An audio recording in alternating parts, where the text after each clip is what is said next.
का आदेश आया है उसके विषय में हम कहना चाहेंगे सत्यमेव जयते।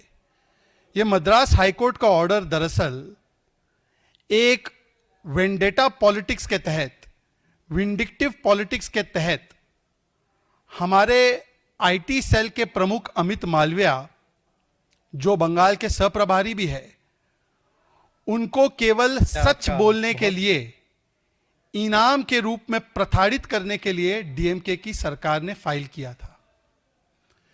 Madras High Court has quashed an FIR which was filed with a vendetta mindset only and only to punish and penalize our leader, IT cell Pramukh and Saprabhari of Bengal, Shri Amit Malviya ji, for only speaking out the truth. 2023 में 2023 Udayanidhi Stalin, Mr. Stalin's son, Deputy Chief Minister of Tamil Nadu, had attended a conference in Tamil Nadu where he had called upon not resistance or only trying to fight against Sanatan, but for the complete eradication and abolition of Sanatan. And this conference was organized where Udayanidhi Stalin made these comments, compared Hindu religion and Sanatan to dengue, to malaria, and it was in a sense a call, a chilling call of genocide against Hindus. 2023 में एक press conference एक conference हुई थी जिसमें उदयनिधि स्टालिन ने सीधे सीधे जाकर सनातन के समाप्ति की बात की थी, संपूर्ण हिंदू धर्म के मानने वालों के नष्ट की बात की थी, जेनोसाइड की बात की थी. And when this matter was raised by Amit Malviya ji, he has posted a tweet about this comment by Udayanidhi Stalin. Rather than act against Udayanidhi Stalin, the entire DMK government machinery, police and other agencies were left to treat vindictively Amit Malviya ji. Udhayanidhi Stalin के इस जहरीले बयान पे कार्रवाई नहीं हुई. कार्रवाई उन पे हुई जिन्होंने हिंदू होने के नाते, सनातनी होने के नाते इस विषय को उठाया. और इसीलिए कल जो निर्णय आया है मद्रास हाईकोर्ट का, मैं आपको कोट करके भी बताऊंगा कुछ पैराग्राफ्स. एसेंशियली मद्रास हाईकोर्ट ने उस एफआईआर को क्वॉश कर दिया है और क्वॉश करते समय कहा है कि डीएमके की सरकार, उदयनिधि स्टालिन, ये हिंदू विरोधी है, इनकी पूरी लेगेसी हिंदू विरोधी है, उनके स्टेटमेंट हेट स्पीच में आते हैं और अमित मालविया जी के खिलाफ जो कार्रवाई है वो abuse of process of law है. So not only have they quashed the FIR yesterday, they have also come to conclusion, the High Court, that this statement is coming from a legacy of anti-Hindu and anti-constitutional DNA of DMK. मैं आपको कुछ paragraphs पढ़कर सुनाना चाहता हूं. Para 22 में high court लिखता है, high court, Madras high court, Madurai bench. There are records to show specific incidents of attack by DMK on Hinduism, like cutting tuft hair, Janyu, putting Janyu on pigs. Several complaints have been made, but none have been acted upon. It is evident that there is a clear attack on Hinduism by DMK. DMK as a party Hinduism पर हमला करती है, यह para 22 में लिखा है. Para 23, by overall consideration speech of the minister, it indicates clearly that it is totally against 80% of Hindus, and this comes within the mischief of hate speech. The minister, Mr. Udayanidhi Stalin, hails from the legacy, above legacy, anti-Hindu legacy. 153, 153A, 505, 504, IPC should not be on Amit Malviya, but it should be on the minister's speech. Para 23 में court कहता है कि जो speech दी है उदयनिधि स्टालिन ने, यह 80% हिंदुओं को सर्वनाश करने की, जेनोसाइड करने का स्पीच है और यह हिंदू उसके खिलाफ है और यह हेट स्पीच में आता है. अमित मालविया जी का ट्वीट जो सच बताया वो नहीं आता. और उदयनिधि स्टालिन उस लेगेसी से आते हैं जहां पर हिंदू को दो गाली तो मिलेगी वोट बैंक की ताली. Para 24, court with pain records the prevailing situation that a person initiating the hate speech, matlab Udaynithi Stalin, is set free, and person reacting to the hate speech, Amit Malviya, faces the wrath of law. No case has been filed against the minister for hate speech in the state. मतलब जिन्होंने hate speech दिया उनको तो छोड़ दिया गया, और जिन्होंने बताया ये हेट स्पीच है उनके ऊपर पूरी सरकार टूट पड़ी. Para 26. Counter filed by Tamil Nadu police in the present case has political color, and this has been filed by the IO. Officials should be apolitical, but they are taking sides with political party, which is reprimandable. Para 26 में लिखा गया है कि जिस प्रकार से तमिलनाडु की police ने पक्षपात करते हुए, जिसने हेट स्पीच किया उसको छोड़ दिया, और जो हेट स्पीच बता रहा है कि हेट स्पीच है उनके खिलाफ पॉलिटिकल कलर से कार्रवाई करते हैं, और यह कोर्ट कहता है reprimandable है. And para 27, final paragraph, court is of the considered opinion that continuation of the present case against petitioner Amit Malviya is an abuse of process of law. The court is inclined to quash the FIR quashed. मतलब कि अगर यह case जारी रहता है तो अमित मालविया की प्रताड़ना स्टेट एजेंसीज के द्वारा की जाएगी. यह ऐसा होगा जो संविधान विरोधी होगा, जो लॉ विरोधी होगा, इसलिए केस को क्वाश किया जाता है. तो इसका मतलब साफ है कि डीएमके एंटी हिंदू तो है ही, डीएमके एंटी संविधान भी है. ये जुबान पर संविधान पर फैलाते हैं नफरत ये भाईजान, और करते हैं हिंदू का अपमान. यही बन चुकी है डीएमके की पहचान. और ये कोई एकलौता ऐसा बयान है, मैं सुबह से देख रहा था, I was watching since morning. DMK leaders are saying that it is a misinterpretation. We are misinterpreting, media is misinterpreting, even Supreme Court is misinterpreting. DMK leaders should know that on 4th of March 2024, the Honorable Supreme Court has slammed Udaynithi Stalin for the same comment. And I quote, Supreme Court says, you have abused your rights under Article 19(1)(a). You are not a layman, you are a minister.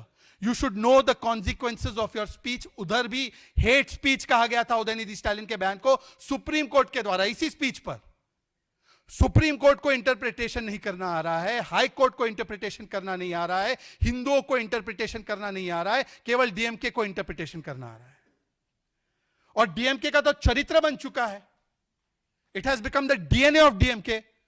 Just few days ago इसी मंच से हमारे तमिलनाडु के प्रभारी श्री पीयूष गोयल जी ने एक बहुत ही महत्वपूर्ण विषय उठाया था, और वो भी कोर्ट के आदेश के आधार पे था.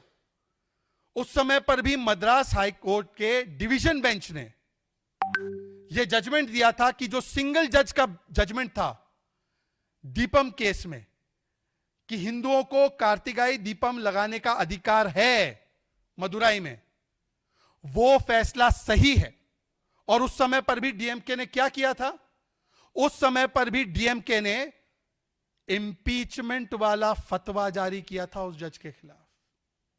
At that time also the DMK, riled with its anti-Hindu, anti-Lord Murugan, anti-Samvidhan nature, had taken out a fatwa of impeachment against a single judge who had given the Hindus their constitutional right to light a deepam at the Deepathu.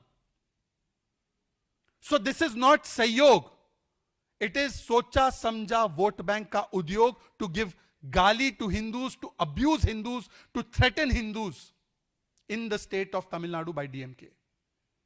उस समय पर भी high court का court आया था, observation और finding आई थी that you are creating imaginary public disturbance issues to prevent the Hindu community from exercising their constitutional right. और उन्होंने उस समय पर भी डीएमके की सरकार को बहुत फटकार लगाई थी. और अगर आप पूरा चरित्र देखेंगे डीएमके का, तो इनके एक नेता A Raja on record, Hindu religion is a menace to India and the world. अब ये जो डिस्टिंक्शन ड्रॉ कर रहे हैं कुछ लोग डीएमके के कि it's been said about Sanatan means this, it's not been said about the Hindus. तो ये ए राजा का बयान, I am quoting, Hindu religion is menace to India and the world. A Raja, we are enemies of Prabhu Shri Ram. DMK leader tells cadres don't wear Hindu symbols. ऐसा बयान किसी और faith के बारे में तो नहीं दिया जाता डीएमके के द्वारा। और कौन सी अलायंस का हिस्सा है डीएमके, वो भी तो देखिए ना। वहां पे तो कंपटीशन है कि कौन हिंदुओं को ज्यादा थ्रेटन कर सकता है, कौन हिंदुओं को ज्यादा गाली दे सकता है, कौन हिंदुओं का ज्यादा अपमान कर सकता है। भाई डीएमके की सबसे best friend BFF Congress party, और कांग्रेस पार्टी बोलती है प्रभु श्री राम का अस्तित्व नहीं, कांग्रेस पार्टी बोलती है हिंदू टेरर होता है, कांग्रेस पार्टी बोलती है भगवा आतंक होता है, कांग्रेस पार्टी बोलती है सनातन डिजीज है, प्रियंक खड़गे जी ने बोला है।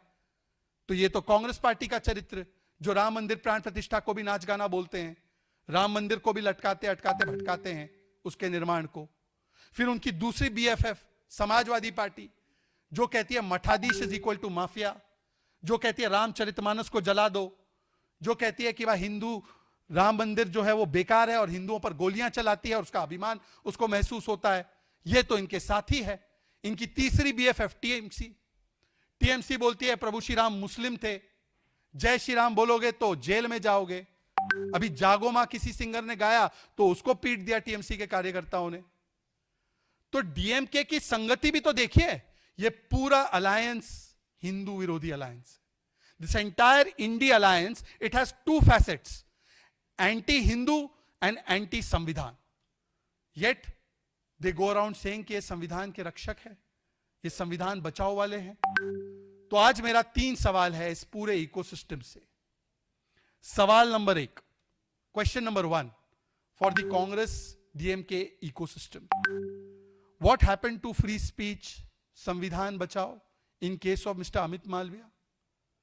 You have filed a fake case only to harass, and you are using agencies of the state, whoever is your political rival, and then you are saying संविधान हम बचा रहे हैं। Question number 2, that Congress party which is doing press conferences and saying that we are biggest champions of Hinduism, we are Janyudhari Hindu, we wear Janyu on the coat and then we show we are Hindu. That Congress party, why is it so silent when DMK government has protected a person who said that Hindus should be exterminated? When will Mr. Rahul Gandhi, the champion of all these rights and speeches which are hate speech, when will Mr. Rahul Gandhi demand that now Udayanidhi Stalin should be sacked and a case should be filed against him in Tamil Nadu? Do you have any answer, Mr. Rahul Gandhi? Do you have any answer, Congress party? Do you have any answer? जो पूरा ये ecosystem है और जो Islamophobia के नाम पे एक पूरी मंडली खड़ी हो जाती है, देखो ये इस्लामोफोबिया है, ये देखो मुस्लिम्स के साथ क्या किया जा रहा है। ठीक है, आपके बड़े लेजिटिमेट कंसर्न्स है, तो ये लेजिटिमेट कंसर्न नहीं है हिंदू फोबिक बयान देना, हिंदू आस्था पर चोट करना, 80% हिंदू का जेनोसाइड हो जाए, एक्सटर्मिनेट हो जाए, इरेडिकेट हो जाए, ये कौन सी स्पीच है? पूरा इकोसिस्टम खामोश है। Entire ecosystem has gone into silent mode, airplane mode, signal ही नहीं मिल रहा इनका। कुल मिलाकर आज जिस प्रकार से डीएमके सरकार पर यह लथाड़ लगाई है हाईकोर्ट ने, उदयनिधि स्टालिन को अपने पद पर बने रहने का कोई औचित्य नहीं बचता। Mister Udhayanidhi Stalin should immediately be removed and a case should be filed against him for what has been called as hate speech against 80% of the population of this country, the Hindu community. And this is also partly being done, these statements, because DMK is running the most corrupt government in the history of India. अगर पूरे इतिहास को देखा जाएगा सबसे corrupt government अगर कोई है तो तमिलनाडु की डीएमके गवर्नमेंट है। अभी ज्यादा मैं उनके करप्शन के केसेस नहीं गिनाना चाहता, it will take 2-3 hours, then you all will get upset with me. But DMK का भी बस लास्ट येस्टरडे का बताता हूं। कैश फॉर जॉब स्कैम किया 880 करोड़ का, ब्राइब फॉर कॉन्ट्रैक्ट स्कैम किया 1000 करोड़ का, और वही मंत्री उनका एक नया स्कैम सामने आया, डॉसियर सबमिट हो चुका है ईडी के द्वारा पुलिस को, वहां पर bribes for transfer scam 365 crore का, मतलब ट्रांसफर पोस्टिंग लेने में भी स्कैम किया गया है। तो because there is a failing law and order situation, because there is complete corruption in the system, to now distract from these issues, such kind of statements are issued against the Hindu community, and it is done to appease a particular vote bank, and it is done in the manner which is most anti-Samvidhan, but yet India Alliance is remaining mute and is a mute spectator. अब इसके अलावा आपके पास कोई भी सवाल होंगे तो आप स्वतंत्र है पूछने के लिए, एक एक करके.